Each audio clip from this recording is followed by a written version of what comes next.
Hello, welcome to Title Lessons. I'm Amir. Today is special because today we will discuss a tactic for Jisen.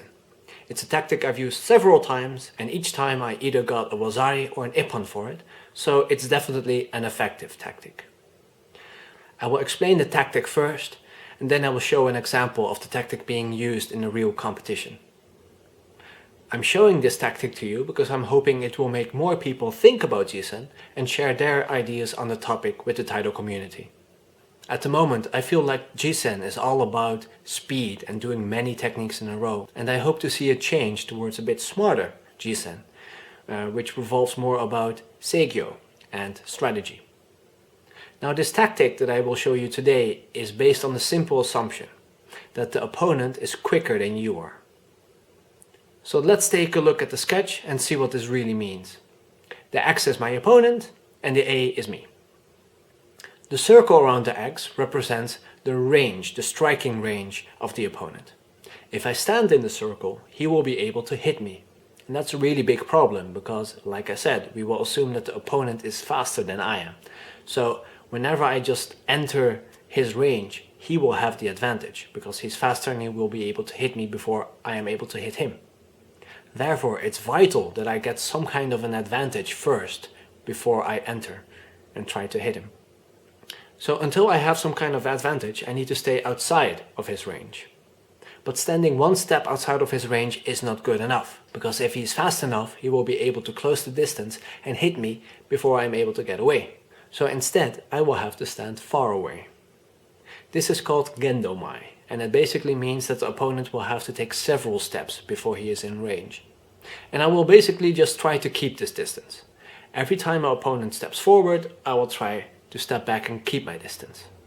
But of course, my opponent is faster than me. So sooner or later, he will be able to close the distance. When that happens, I need to cut angles. If I time this correctly, he will still be moving forward while I am cutting the angle.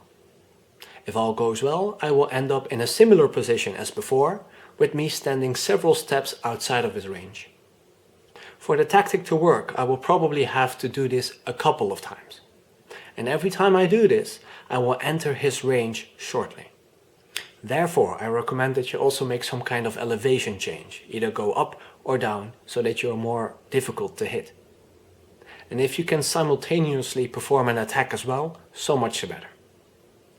For instance, you could do a low sokten to go down, cut an angle and at the same time do a kick. Although it is very unlikely that you will hit, the chance of your opponent taking the bait is so much bigger.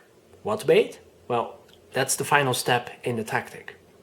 Usually, this tactic will frustrate your opponent so much that he will make a very big mistake.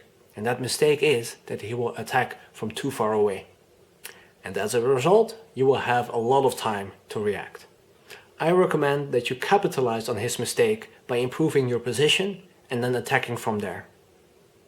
This should be relatively easy because your opponent is already overcommitting on the attack, so he won't be able to react to the fact that you're cutting an angle, improving your position and attacking. Now, as long as you can control the distance using unsuku and unshin, this tactic can be very effective. You don't need to be fast at all. In fact, let me show you an example of me using this tactic in a real competition. Now at the time I had a broken foot, and this means that I was both slow and very cautious. But still, as you can see, the tactic is effective. That's because it doesn't depend on speed. It depends on being smart and being in control.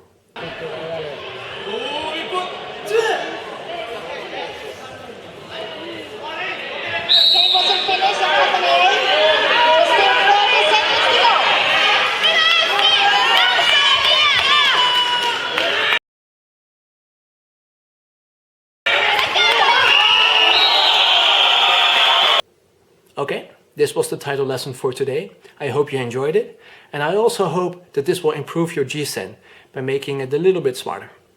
Thank you very much.